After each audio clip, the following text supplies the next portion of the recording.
Mga kababayan, hindi po siya nakakuha ng boto sa kabataan.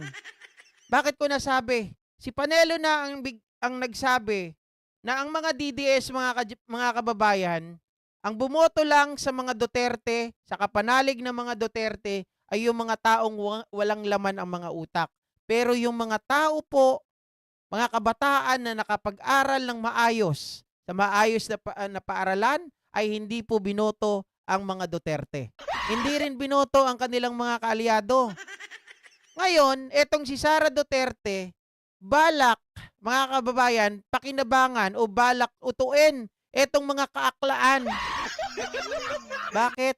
Bibigyan daw po nila ng libreng pag-aaral ang grupo ng LGBTQ. Ay, GP, ano na naman yan? Ito po kasi mga kababayan, mga ka-GP Natics. Wait lang, tago muna natin yan.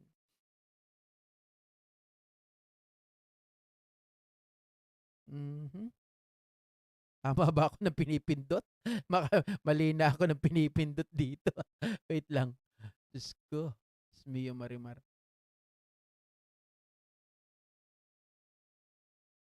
Medyo mabagal kasi yung ano ay. Teka.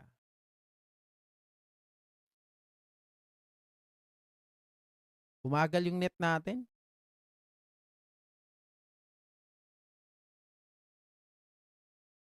Mhm.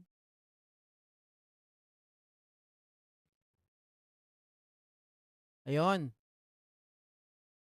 Ayun, sabi kasi dito mga kababayan, nagkukulang tayo ng edukasyon. Sabi ni VP Sara Duterte. Ayan oh, tingnan nyo.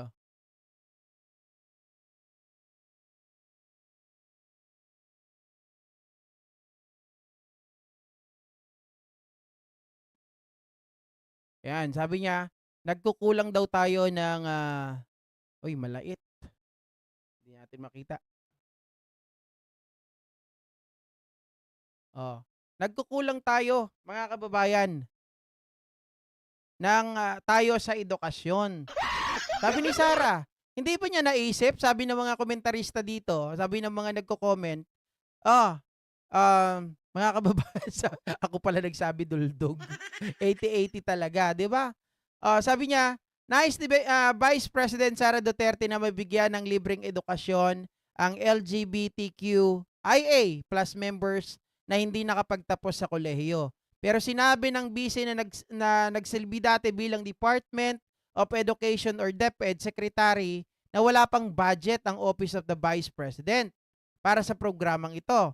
Sabi niya, sinabi daw ni Yusek Zulaika Lopez sa akin, napakagandang report or project yan pero alam mo naman na hindi na tayo binigyan ng budget. Di bale darating tayo dyan. Sabi ni VP Sara Duterte sa kanyang pangunguna sa OBP Pride event sa Pampanga noong Miyerkules. Mga kababayan, ano bang gustong palabasin ni Sara Duterte dito? 'Di ba?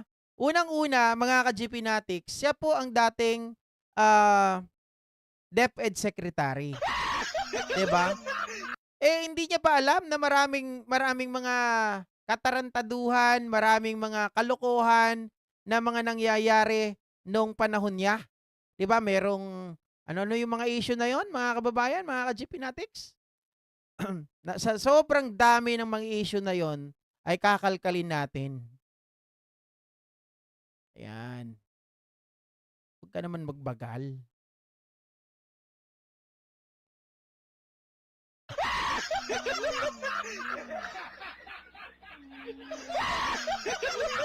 Bumabagal yung net natin ay.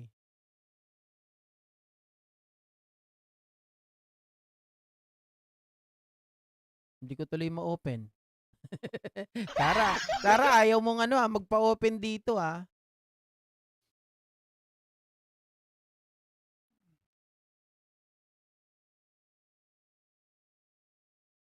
Hmm, naku po mga kababayan, talagang ayaw ata tayo pagbigyan.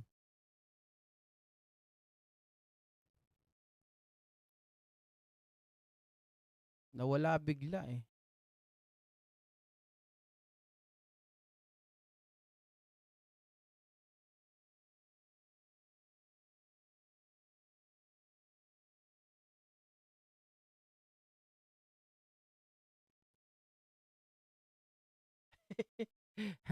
Si HP nagpalit ka na ng net mo. Ano 'to? Sir GP nagpalit ka na ng net mo. Dalawa na nga po yung internet natin, eh. Net ba o mic? Nagpalit na ako. Dalawa na nga 'to, eh. One more mga kababayan. Sorry. Dalawa na nga 'to, eh. Ayan 'pag sa FB ko kinukuha yung file, nagloloko talaga siya. Hindi ko alam kung bakit. Oh,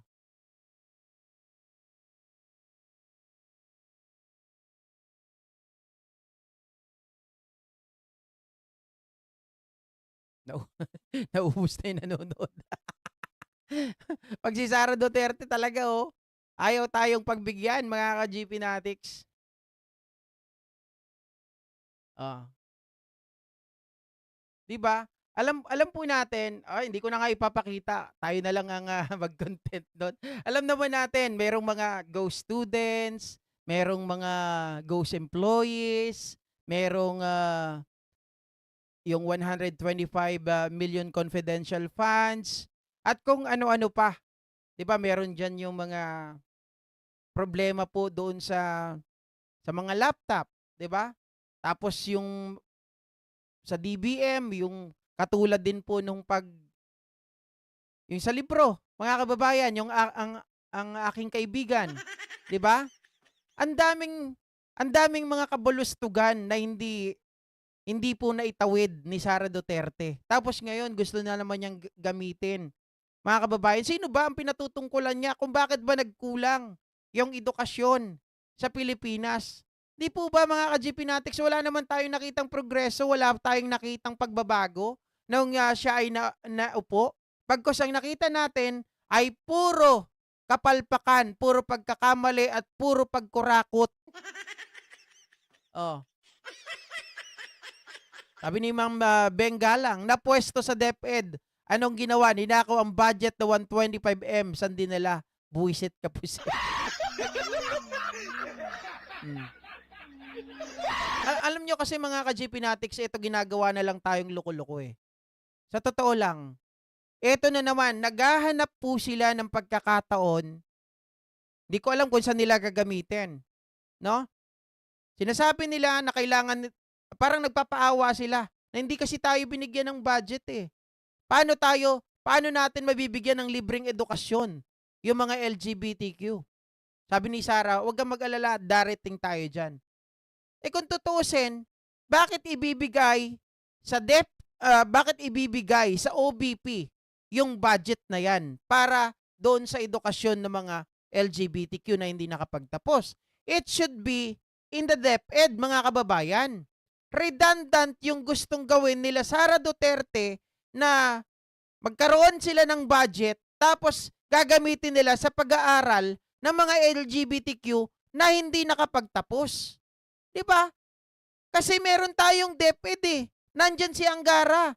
Nandyan si Angara, makikipaghatian ka pa ng budget para ano? Saan mo gagamitin? Baka decoy lang. Baka kunwari lang yung sinasabi mo na ito ay para sa mga LGBTQ. Baka mamaya yan ay gamitin mo sa kung hindi natin alam. 'Di ba? Oh, sabi ni Maymay de Guzman Vlog, eh baka gamitin ni Sara sa 2028. Posible. Posible yan. Mga kababayan, totoo yan. 'Di ba?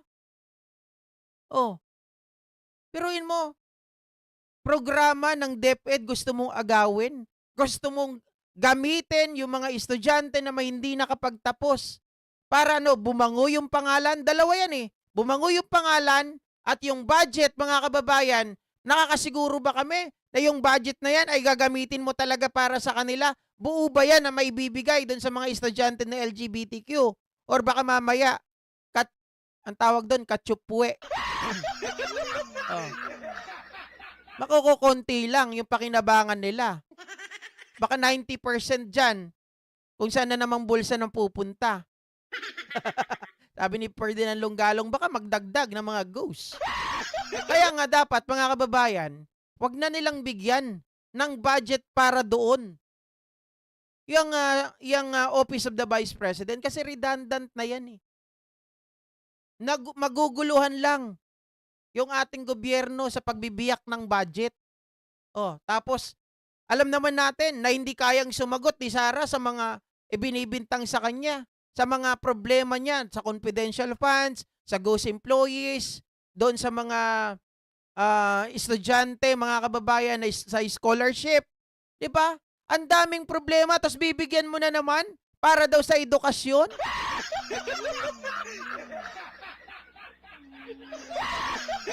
Oh, bakit mo bibigyan, mga kababayan? Eh di, it could lead na gayahin or ipagpatuloy lang niya yung maling gawain na nangyari. Kung hindi niya nga kayang sagutin yung mga bagay na yan, bakit mo pa pagbibigyan muli? 'Di ba? Mga kababayan? Kaya nagtataka ako sa mga senador natin eh. Sabi nga eh, 'di ba? Ulitin ko na naman. Wag na kayong mahiya mga senador. Ipagpatuloy nyo na, pagbigyan nyo na. Total, ayaw nyo managot si Sara Duterte. Gawin nyo ng legal ang pagnanakaw sa Pilipinas. Sabi ni Ma'am Nanette, kurakutin niya lang yan. Baliw na yan, lustay na yan, sobrang kapal na mukha. Exactly. Diba? Kung nagawa niya nun, ayaw niyang sumagot sa mga problema na yan na ibinibintang sa kanya, possible, mga kababayan, pag binagbigyan mo yan, ganyan pa rin yung mangyari.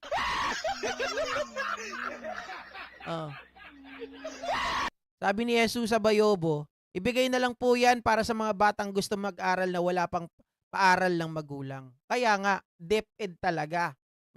DepEd at DSWD. Sila dapat ang humawak niyan, hindi doon sa Office of the Vice President. Wala namang mandato yan eh. Diba? Wala naman pong mandato yung Office of the Vice President na yan. Gaya-gaya, puto-maya lang yan. Kumbaga, mga kababayan, ano lang yan eh. Nagpapasikat lang. Sumasabay lang sa eksena. Palagay nyo, gagamitin ba talaga nila yung pera doon sa mga LGBTQ? I doubt. Sabi niya dati, bigyan nyo ako ng 100 billion. Babaguhin ko ang edukasyon sa Pilipinas.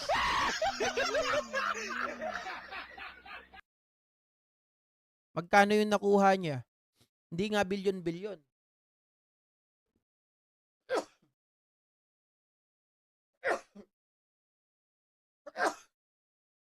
Sorry guys. Sorry. Yan na naman. Tinamaan na naman ako ng aircon. Kaya ako lagi naka-jacket eh. Di ba? Napasarap ata ako ng kwento. Kaya inatching. Puro na lang pera ang hinihingi ni Sara na paghahalataan na mukhang pera pambayad sa attorney niya at kay Digong at mga gagamitin. Nahalata nyo rin pala na si Sara umiikot ang mundo nila sa pera. Wala nang nagawa. Mga kababayan, alam naman natin na yung pera marami talagang pwedeng gawin. Pero, hindi pera ang kasagutan sa lahat. Kung wala ka namang programa, nangihingi ka ng pera na hindi mo nga malatag ng maayos, hindi mo masagot ng maayos yung mga katanungan sa'yo, anak ng baka. Ipambibili ng robot, ipampapatrol, ipapalit sa mga kapulisan. Ewan ko ba, may kabubuhan talaga. Sabi nga ni Attorney Claire Castro, bobo talaga.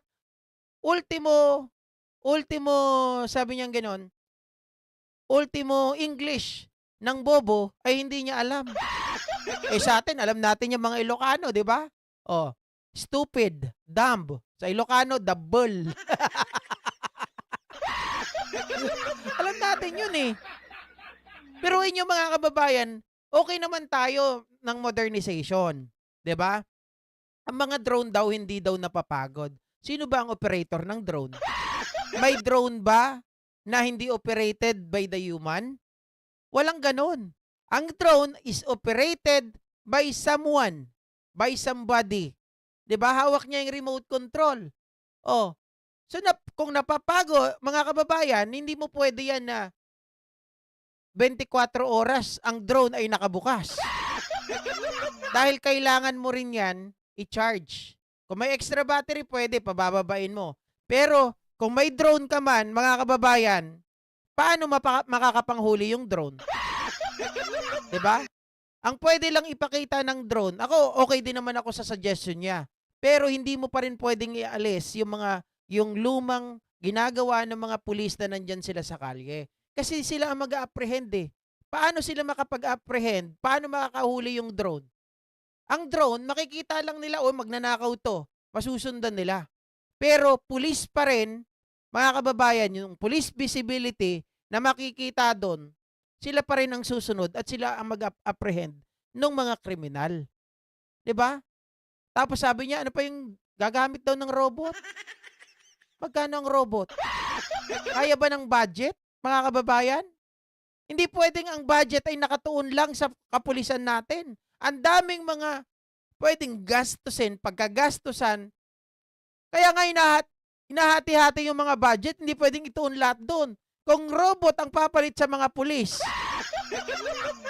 sige nga, mga kababayan. Ah. Okey lang drone, Boss GP, basta si, Lustay nakalambitin sa drone, sabi ni Jessie J. Mga alam niyo, 'di ko alam kung ano-ano naiisip ni Sarah. Kaya sabi ko nga kapag ito naging presidente, mga kababayan, Diyos ko kung saan po tayo pupulutin, 'di ba? Oh, robot na lang po mag-bodyguard sa puwede, puwede, 'di ba? Alisin na yung mga ano sa kanya, yung mga bodyguard niya, yung SPG niya, 'di ba? Oh, or sorry, PSG pala. Yung PSG niya alisin na sa kanya, robot na lang ang ilagay niya.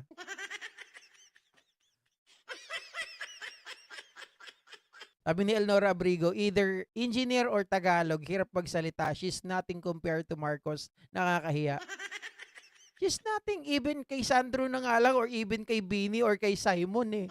She can't even compare, mga kababayan. She cannot communicate properly, especially to those people na talagang walang script. Oh. Diyos ko, sabi ko, alam mo, sa totoo lang, nung panahon na halalan 2021, na-inlove ako kay Sarah. Oo, alam ni Mrs. yan, talagang, Diyos ko, mga kababayan, kala ko sobrang talino kasi sabi nila, abogado. 'Di ba? Tapos si Sarah nun, palangiti, palaano siya. Tapos, kasi ang kahinaan ko talaga sa babae, ang weakness ko, pag matalino, kaya nga, ngayon, kay attorney Rene ko, yung sa Kabataan Party List, yun, crush na crush ko yun. Dati, si Sarah.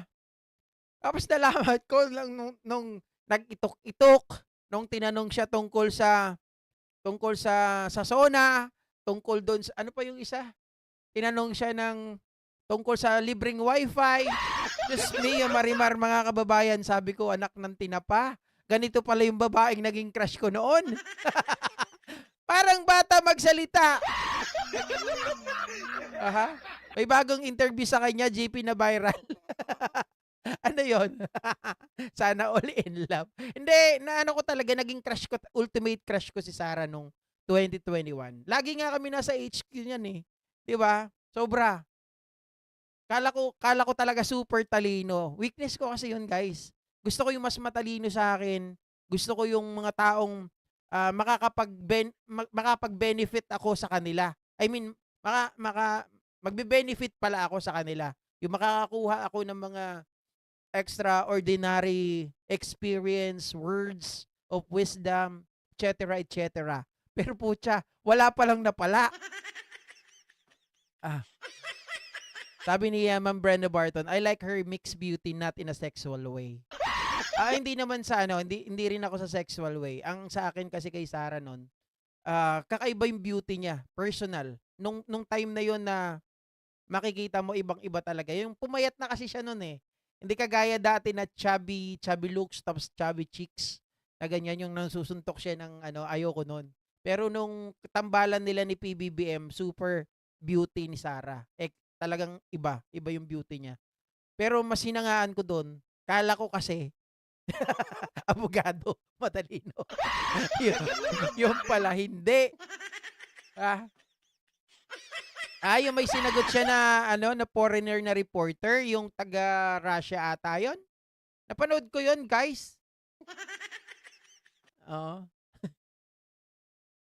Alisin ang pulis sa kalsada upang yun ang gusto siguro niya, alisin. Kasi nga natatakot daw yung mga baka natatakot sila na nandun nakikita yung mga pulis sa kalsada. Within 5 minutes response, mga kababayan. Kasi sa robot o kaya sa drone, magtatago lang yun eh. Siyempre, pag nakuhanan mo na drone, walang taong sumunod. Robot yung pasusunurin mo. Yung robot, ganun maglakad. Jug, jug, jug, jug. Paano makakasunod yun sa magnanakaw? Nakatago na yung magnanakaw, hindi mo naman masusundan ng drone yun na dire-diretso. Mga kababayan, wala na. 'Di ba? Unlike pag tao, kayang sumuot kung saan-saan. Oh. Naritoke na ba siya nung tumakbo? Sana all may pangritoke. Abogado yan, matalino talaga, cum laude. Cum laude nga pagka kurakot ng pera ng bayan. Yun lang. Sir GP, crush mo nga si Sarah pero crush niya babae. Yun lang. Oh. Kayong dalawa nga ni Mark Ramos ang may crush kay Puset. Oy, si Mark Ramos talagang ano rin yan.